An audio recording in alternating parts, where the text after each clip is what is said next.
가정사역을 하시는 장로님 부부 이야기입니다.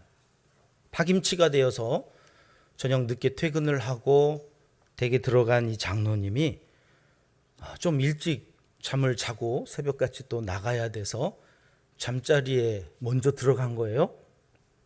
침실에 들어가서 침대에 누웠는데 이 몸은 피곤한데 그날따라 이렇게 잠이 안 오는 그런 날 있잖아요.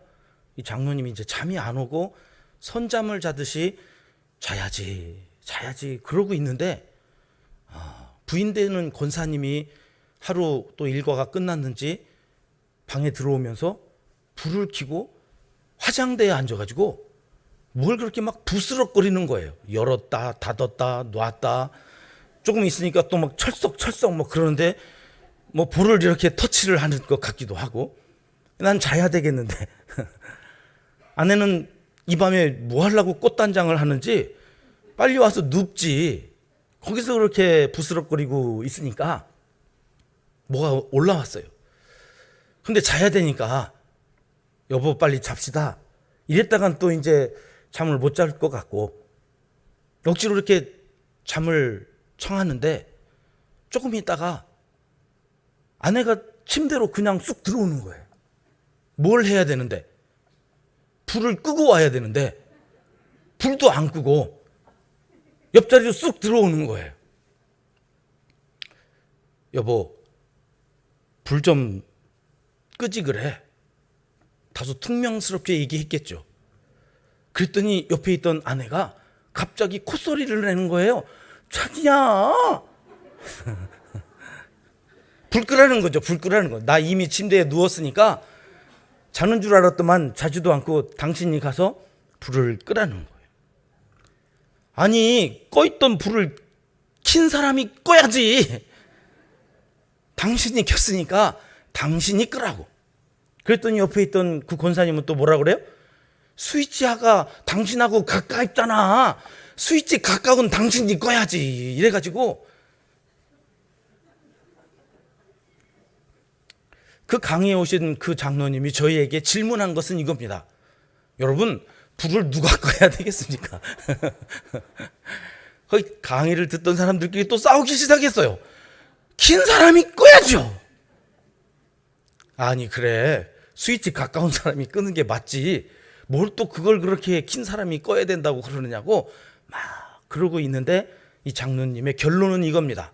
누가 불을 꺼야 돼요? 가브리엘은 누가 꺼야 됩니까? 남편이 꺼야 됩니까? 이 장로님은 둘 중 더 사랑하는 쪽이 끄면 된다. 두 사람 중에 사랑이 더 많은 사람이 불을 끄면 된다. 갑자기 강의를 듣던 사람들이 고개를 끄덕끄덕. 여러분 오늘 우리가 살아가는 삶 가운데서 정말 큰 문제는 무엇일까요? 사랑이 없이 행하는 것 때문에 마음에 불편함이 생깁니다. 그 사람과 생각이 달라서 그런 것이 아닙니다. 여러분 일하는 방식이 다르기 때문이 아닙니다. 신앙생활의 믿음의 척도가 다르기 때문이 아닌 거예요. 사랑. 오늘 내가 그것을 하는 것이 동기가 사랑이 있어서 한 건가? 아니면 의무적으로 해야 하니까 그냥 할 수 없어서 하고 있는가? 최근에 나온 상담학 분야에서 굉장히 많은 사람들에게 읽혀지고 있는 책이 이겁니다. 왜 사랑하면 좋은 일이 생길까? 연구진들이 전 세계에서 사랑하면 어떤 일들이 일어나는지를 살폈어요. 대표적으로 웰리슬리 대학 폴 윙크 교수님은 1920년대에 시작됐던 캘리포니아 버클리 대학의 인간개발연구소 프로젝트를 그대로 이어받아서 계속해서 신생아 또는 피연구자들이 10세에서 12세 때 그 아동 때부터 개인적으로 그들이 가지고 있었던 관심사는 무엇이고 사회 정치적인 취향은 무엇이고 가족이나 일이나 건강 여가 활동과 관련된 모든 일들에 대하여 10년에 한 번씩 이들을 정기적으로 만나서 리서치하기 시작했어요.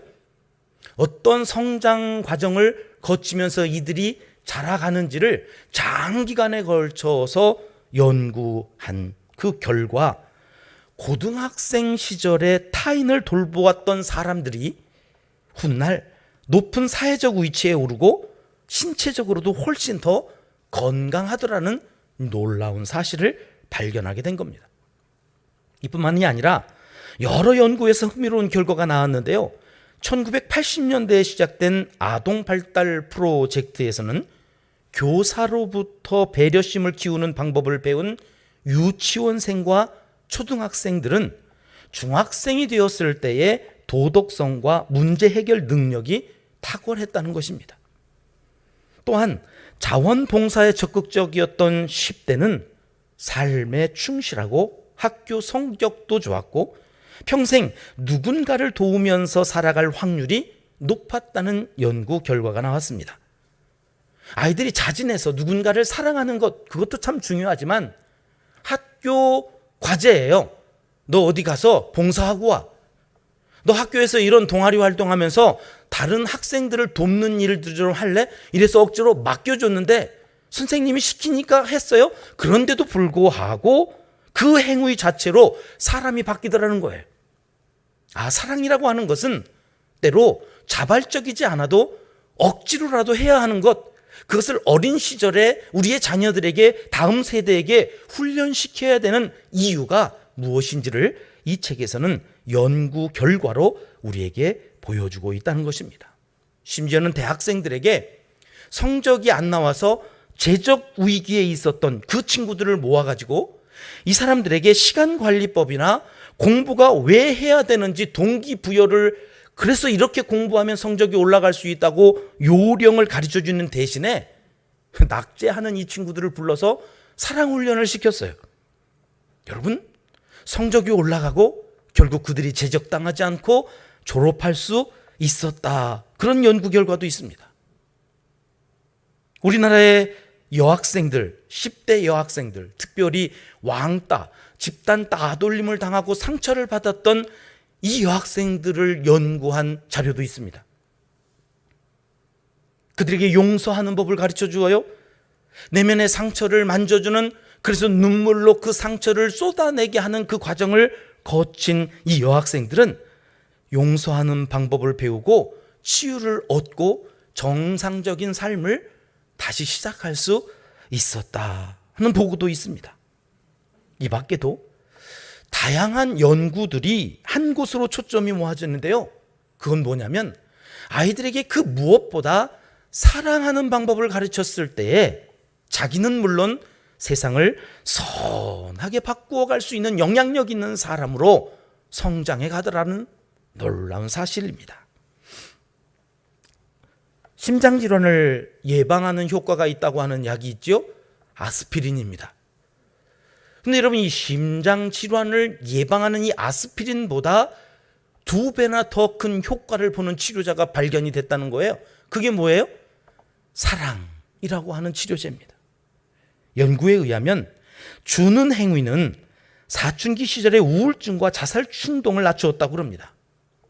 미니애폴리스 서치 연구소의 그 연구자 피터 펜스는 최근에 새로운 연구에서 주는 행위에 익숙하고 성격이 밝으며 사교성이 좋은 10대일수록 그렇지 않은 10대보다 행복도가 높았다. 활동적이었고 집중력이 높아서 그의 호기심과 또한 도전 정신으로 이루어낸 일들이 그렇지 않은 학생들보다 높게 나왔다 발표했습니다. 무엇보다도 놀라운 사실은 누군가를 돕는 행위, 이 사랑은 지속적인 운동보다도 사망률을 낮추었다고 발표했습니다. 캘리포니아 버클리 대학의 더그 오먼 교수는 55세가 넘은 2,000명을 5년 동안 추적 관찰했는데요. 2곳 이상의 기관에서 자원봉사를 했던 사람들의 사망률이 그렇지 않은 사람들보다 자그마치 44%나 사망률이 낮았다고 하는 것을 발견했습니다. 그러니까 사랑의 행위가 우리의 일상생활에서의 스트레스 지수도 줄여준다는 연구가 있고 사망률도 낮춘다는 결과도 있습니다. 우리가 누군가를 도울 때 그 사랑의 마음으로 행하는 그 모든 행위는 우리의 건강과 생명 지수까지 바꾸어 준다고 하는 것을 많은 연구진들이 우리에게 나타내 보여주고 있는 것입니다. 저 책을 읽으면서 제 눈이 번쩍 띈 것은 마지막 요 내용입니다. 더 기가 막힌 보고가 뭐냐면요, 누군가를 위해 어떤 행위를 하지 않아요. 그냥 마음만 가져요. 마음을 모으고 그 건강을 위하여서 내가 긍정적인 생각을 하고 살아갔을 때에 텍사스 대학의 사회학자인 마큐 미죽과 동료들이 실시한 연구에서 밝혀낸 사실인데요, 65세 이상의 어르신들이 자원봉사에 참여했을 때에 우울증 증상이 완화되는 효과가 있었다는 거예요. 더 중요한 거요, 자신이 아닌 다른 누군가를 위해서 뭘 해요? 기도를 해주는 것만으로도 노년기의 건강을 해치는 요인이 줄어들었다는 사실도 이 연구팀에서 밝혀냈다. 여러분, 건강하게 살려면 지금부터 더 열심히 해야 될 게 뭐냐면 기도하는, 누구를 위해서요? 다른 사람들을 위해서, 교회를 위하여, 나라와 민족을 위해서 여러분 기도하는 일이, 물론 나라와 민족과 교회가 하나님께서 지켜주시는 놀라운 은혜도 경험하는 거지만 여러분, 내 삶의 질이 달라지더라는 거예요. 사랑을 할 때, 남을 위해 무엇인가를 주고 무엇인가를 하려 할 때, 여러분, 왜 우리에게는 이런 좋은 일이 생기는지 과학적으로 증명해낸 사례들은 이 외에도 수없이 많다는 사실을 여러분, 우리는 어떻게 받아들여야 할까? 그리고 오늘 본문 말씀을 들여다봅니다. 오늘 본문은 두 부류의 사람들이 나오지요. 한 부류의 사람은 누굽니까? 아리마대 사람 요셉이라고 하는 사람입니다. 또 한 부류의 사람은 누굽니까? 갈릴리로부터 온 예수님을 따랐던 여인들입니다. 이스라엘 땅에서도 가장 가난한 동네, 그러면 어디입니까? 갈릴리 나사렛. 거기서 도대체 메시아가 태어날 이유가 어디 있냐 할 정도로 사람들로부터 배척당했던 마을입니다. 반면에 아리마대 사람 요셉이라고 하는 분은 당시 공회 의원이었습니다. 권력도 있었고, 권력이 있으니까 당연히 부도 있었고 명예도 있었을 겁니다. 감히 보통 사람들은 가까이 할 수 없었던 높은 자리에 있었던 사람들과 아무도 관심 가져주지 않았던 갈릴리에서 온, 그것도 남성도 아니고 당시 시대적 상황에서는 사람들이 알아봐 주지도 않던 누구요? 여인들이요. 그래가지고 그 여인들의 이름이 나와요, 안 나와요?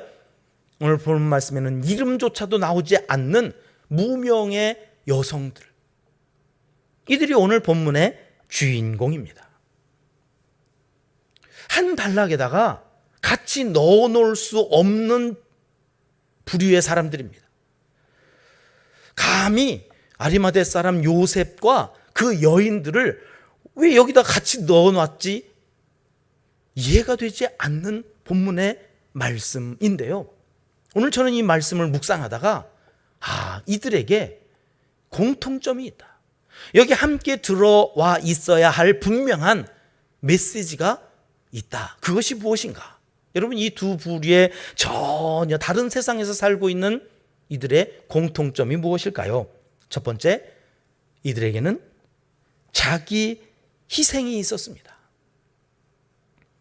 여러분, 사랑의 가장 큰 특징 첫 번째가 자기 희생입니다.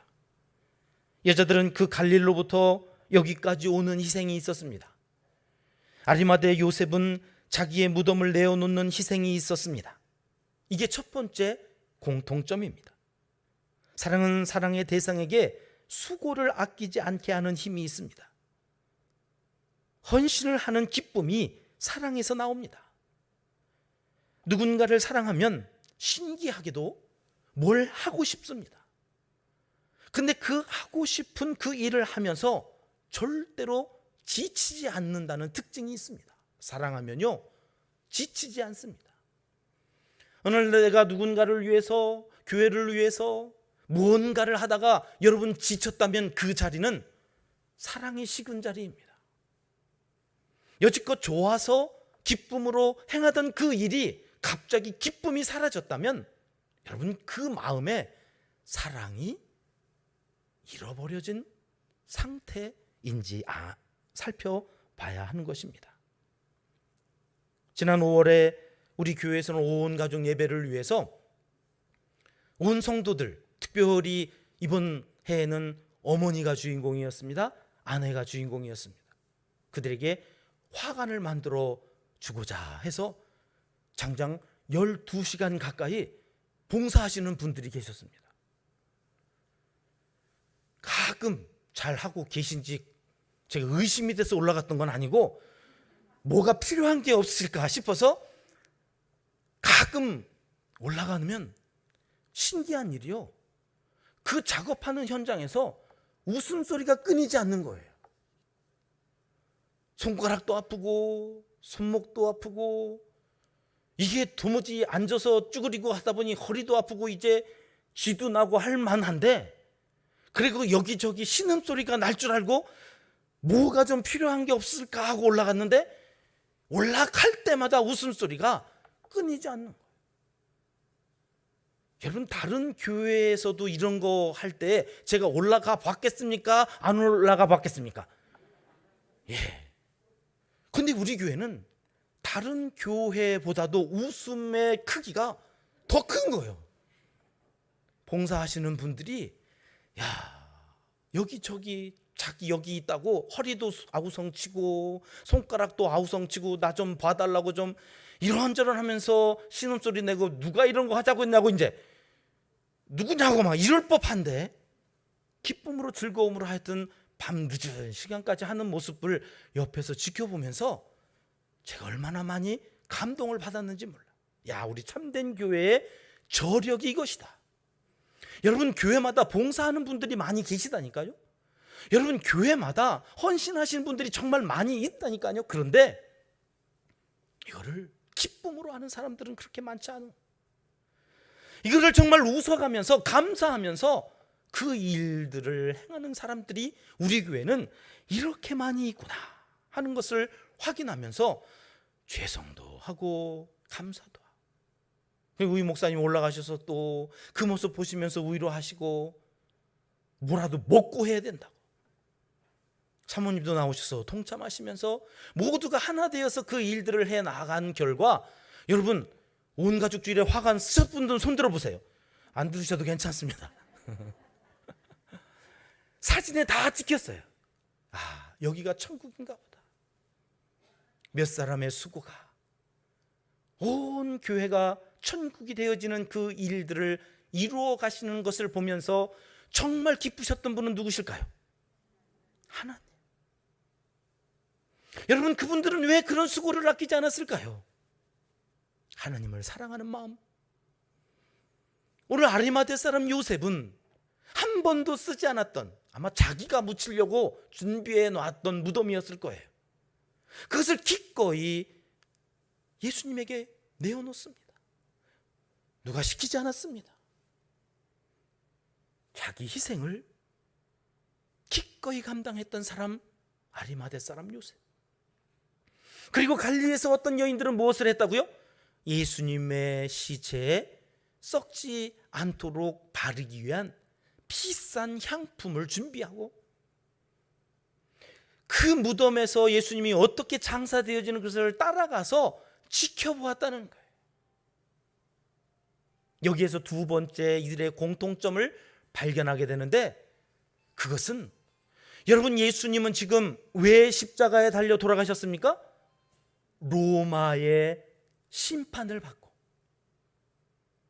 당시 십자가라고 하는 형벌은 가장 극악무도한 자에게 내리는 형벌이었습니다. 이게 어떠한 벌이냐면 그 형벌을 당하는 사람 주변에 함께했던 사람들이 있으면 같이 십자가에 못 박는 벌입니다. 그래서 베드로가 부인한 거예요. 나 몰라. 아니야. 나 안 돼. 나는 안 죽어. 근데 여러분, 아리마대 사람 요셉이 가서 시체를 달라? 이건 뭘 자인하는 거예요? 내가 예수와 한 편이다. 그럼 여러분, 나도 어떻게 될지 모르는 두려움, 나도 오해받고 십자가에 달려 죽을지도 모른다고 하는 그 공포를 감수하고야 시체를 달라고 이야기할 수 있었던 상황이었던 거예요. 여러분, 예수의 무덤에 가서 향품을 바르겠다고 한 여인들도 마찬가지입니다. 어떤 두려움이 있었을까요? 아니, 저 죄인과 함께 죽겠다고 오는 것도 아니고 어떻게 와서 향품을 바르겠다고 저렇게 이야기를 하지? 많은 사람들이 저도 저와 함께 죽겠다는 건가? 이렇게 생각할 정도로 그 여인들조차도 예수와 함께 죽기를 각오하지 않았다면 감당할 수 없었던 일이 향품을 바르겠다고 하는 일입니다. 여러분, 그런데 그들에게 두려움이 없었을까요? 있었겠지요. 그런데도 불구하고 그들은 어떻게 그런 일들을 할 수 있었을까요? 자기들에게 있는 그 두려움보다 더 큰 게 있었기 때문이에요. 무엇입니까? 주님을 사랑하는 마음. 두려움이 있습니다만 그 두려움보다 더 큰 것이 사랑이었습니다. 여러분, 내 남편을 위해서, 내 아이들을 위해서, 내 아내를 위해서 내가 무언가를 할 때에 왜 피곤함이 없겠습니까? 왜 짜증나는 일이 없겠습니까? 아니, 지가 불을 켜고 왔으면 지가 끄고 들어오지. 먼저 누워있는 나한테 왜 불을 끄라고 그러느냐 말이야. 그러면서 짜증이 날 법합니다만 내가 내 아내를 사랑하는 마음이 더 크면 짜증은 나지만 아무 말 하지 않고 가서 불을 끄는 거예요. 여러분, 그 장로님은 불을 껐다는 걸까요? 그래서 안 껐다는 걸까요? 예, 그 장로님은 그날 불을 껐답니다. 여기서 뭔가 이렇게 쑥 올라오는데 그래도 내가 아내를 사랑하는 마음이 더 크지. 그리고 불을 껐다는, 그분이 우리나라 아버지 학교 운동 본부장이죠. 그러니까 저렇게 아버지 살리는 운동을 하나보다 우리가 감동을 하고 저도 가면 불을 먼저 꺼야지 그러고 왔습니다만 얼마나 그게 힘든 일인지 내 안에 또 사랑을 확인하고 또 사랑을 확인하면서 살아가야 되는 것이 우리네 인생이구나 하는 것을 깨닫습니다. 마지막 세 번째로, 아리마대 사람 요셉과 갈릴리 여인들의 공통점은 창조적인 사랑의 능력이 있었다는 거예요. 누구도 생각하지 못했던 것을 사랑은 하게 합니다. 남들에게는 없는데 이들에게는 있는 것이 있어요. 그게 뭡니까? 아마도 예수를 장사 지내려 하지 않았다고 하는 그것에 대하여 나는 장사 지내고 싶었던 마음이 있었다고 하는 차이입니다. 다른 사람들은 장사는커녕 괜히 한패로 몰려서 같이 사형에 처할지 모르는 그 두려움을 극복해내지 못하고 도망가기 바빴습니다. 제자들까지도. 그런데 어느 누구도 하지 않았던 장사는 누가 지내지? 예수님의 시신은 누가 거두어서, 누가 그로 하여금 부활의 때를 맞을 수 있도록 그 시간을 보내게 할 것인가에 대한 생각을 아무도 하고 있지 않을 때 누가 하고 있었어요? 아리마대 사람 요셉. 그것을 할 수 있었던 근거는 어디에서 찾을 수 있어요? 사랑하면 보인다니까요. 그렇지 않습니까? 여러분, 사랑하는 아내를 가만히 보면 뭐가 필요한지 압니다. 사랑하는 남편을 가만히 들여다보면 저가 오늘 기쁜지 오늘 슬픈지 무슨 걱정거리가 있는지 안다니까요. 한 어머니는 아들을 보면 아들이 무슨 근심이 있는지를 아는 거예요. 여느 때와 다른 모습으로 퇴근해서 들어온 그 아들을 볼 때마다 늘 오늘 또 수고했다고 격려하다가 좀 표정이 어두운 그날에는 늘 이렇게 아들에게 얘기했다는 거예요. 괜찮아. 차라리 잘된 일일지도 모르잖아. 뜬금없이 뭘 알고 이야기하는 게 아니에요. 뭔가 얼굴빛이 좀 어두워진 그 아들에게 괜찮아. 차라리 지나놓고 보면 이 일이 잘된 일일지도 몰라. 그 어머니의 말이 그때는 무슨 말인지 몰랐는데 한 번, 두 번 그 말을 마음에 담고 진짜 지나놓고 보면 그때 그 일이 전화위복이 되기도 하고 그렇게 인상 쓰면서 걱정할 일이 아니었다고 하는 사실을 깨달은 이 아들은 그 어머니의 말이 얼마나 나에게 위로가 되었는지를 깨닫고 그 어머니가 했던 그 말을 자기 자녀들에게도 해준다는 이야기예요. 여러분, 사랑하면 보이는 것이 있습니다. 그때 그 사랑의 마음으로 다가가서 나는 무슨 행동을 할 것인가 결정하고 살아가는 사람들이 예수님을 사랑하는 사람들입니다. 사랑의 힘은 이렇듯 위대합니다. 사랑의 눈으로 보면요, 남들은 보지 못하는 걸 보는 능력이 생긴다니까요. 누군가 마음에 안 들어요? 미운 것만 눈에 들어와요? 잘못한 것만 생각이 나고 생각만 해도 밥맛이 떨어져요? 여러분, 그 사람 문제가 아니라 사랑이 식은 내 모습에 있지는 않은가? 여러분, 오늘 본문 말씀을 통해서 우리가 다시 한번 점검해야 된다는 사실입니다. 성령이 내 안에 계시다면 우리는 사랑을 잃어버릴 수가 없습니다. 성령 충만을 위해서 기도해야 하는 이유는 누군가 사랑하며 살기 위해서입니다. 성령이 내 안에서 떠나가고 있지 않은가 점검하는 단 한 가지 방법은 오늘 나는 사랑의 눈으로 그를 바라보고 있는지 살피면 되는 것입니다. 미국의 대통령이었던 지미 카터 부부 91세 88세 되던 그 해가 결혼 70주년이어서 저렇게 기념하는 사진이 인터넷에 올라와 있더라고요. 평소에 이 지미 카터 대통령은 성격 유형이 ISTJ였나 봐요. 꼼꼼하고 계획된 일이 계획된 시간에 정확하게 이루어지지 않으면 스트레스를 받는 그런 성격의 소유자였어요. 일을 해나갈 때 철저하게 그 일들을 해나가는 반면에 아내 되는 분은 전혀 반대의 성격입니다. 살다 보면 시간이 좀 지나갈 수도 있는 거지 뭘 그걸 또 그렇게 그 시간에 맞춰서 해야 된다고 저러나. 그래서 외출할 때 되면 카터는 신발을 신고 바깥에 나와 있는데 아내는 그제서야 화장을 하고 있어요. 옷을 뭘 입지 고르고 있어요. 승진이 난 대통령이 다시 들어와서 보면 나올 생각도 안 하고 있는 아내를 보면서 막 화를 내는 거죠. 잔소리를 해야 됩니다. 평생에 카터와 그 아내는 그 시간 안 지키는 것 때문에 그렇게 싸우면서 살았다고 그럽니다. 그러다가 어느 날 아내의 생일을 맞이한 카터 대통령이 아내에게 이런 생일 카드를 써주셨어요. 보실까요? 여보, 내가 오늘까지 시간 문제로 당신을 너무 많이 괴롭혔다고 생각합니다. 그러나 이제부터 당신은 시간 지키는 문제에서부터는 내게 매이지 말고 자유하세요. 아무리 고치려고 해도 되지 않는 아내의 이 습관을 더 이상 문제 삼지 않고 수용하겠다는 카터 대통령의 결단 어린 이 생일 카드가요, 훗날 나중에 이 카터 대통령의 아내 되는 여사가 이렇게 이야기를 합니다. 아내는 그 생일 카드를 받고 얼마나 기뻤던지 그 기뻤던 순간을 이렇게 고백하는 거예요. 당신이 나에게 준 생애 최고의 생일 선물. 그게 뭐라고요? 다이아몬드 박혀있는 반지도 아니고 무슨 좋은 승용차도 아니에요. 예, 시간 지키는 데서 자유하라고 했던 그 한마디.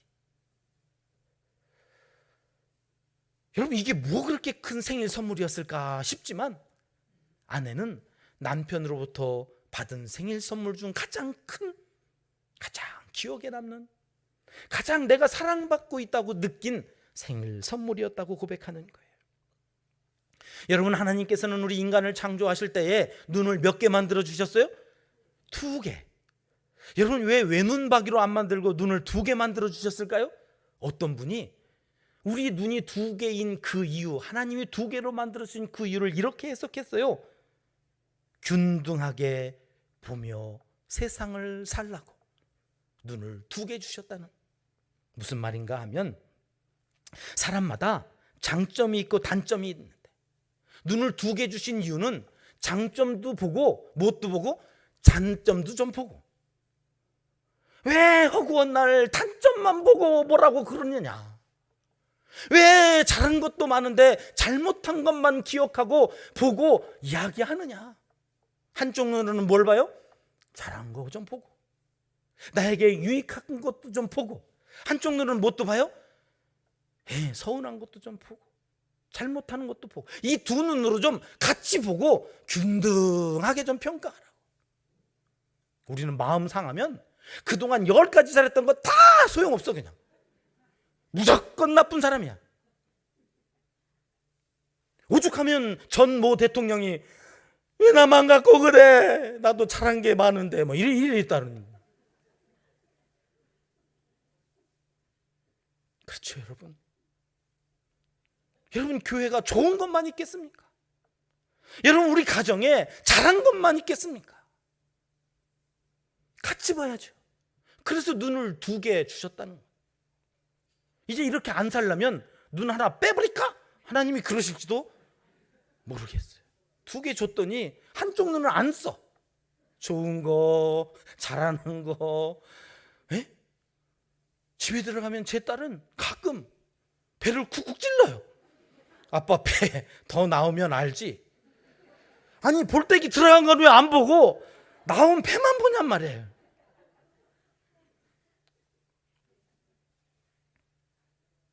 두 눈으로 힘써 봐야 하는 게 있습니다. 다른 사람의 장점, 좋은 면을 애써 보면서 균형을 맞추라는 그 지혜를 우리가 오늘 마음에 담고 사랑을 회복해야 합니다. 사랑이 없이는 그 눈으로 봐야 할 장점이 보이지 않기 때문에, 사랑의 마음으로 보지 않으면 지나쳐버리기 쉬운 남의 상처들을 후벼 파는, 사람을 살리는 자리에 있어야 할 우리가 오히려 사람을 죽이고 아프게 하고 공동체를 흐트러뜨리는 자리에 있어 하나님의 뜻을 거스르는 사람들이 될 수 있기 때문입니다. 사도행전에 나오는 초대교회는 바로 이렇듯 아리마대 사람과 갈릴리에서 온 여인들처럼 주님을 사랑하고 이웃을 사랑한 많은 사람들의 이야기로 가득합니다. 그들은 유무상통하면서 초대교회의 부흥을 이루어냈던 사람들입니다. 그들의 무엇이 초대교회의 부흥을 이루어냈다고요? 사랑의 마음. 주님을 사랑하고 이웃을 사랑하고 내 것을 내 것이라고 주장하지 않고 나누며 살았던 그들의 사랑 이야기가 사도행전의 이야기이고 오늘 우리 참된 교회의 역사입니다.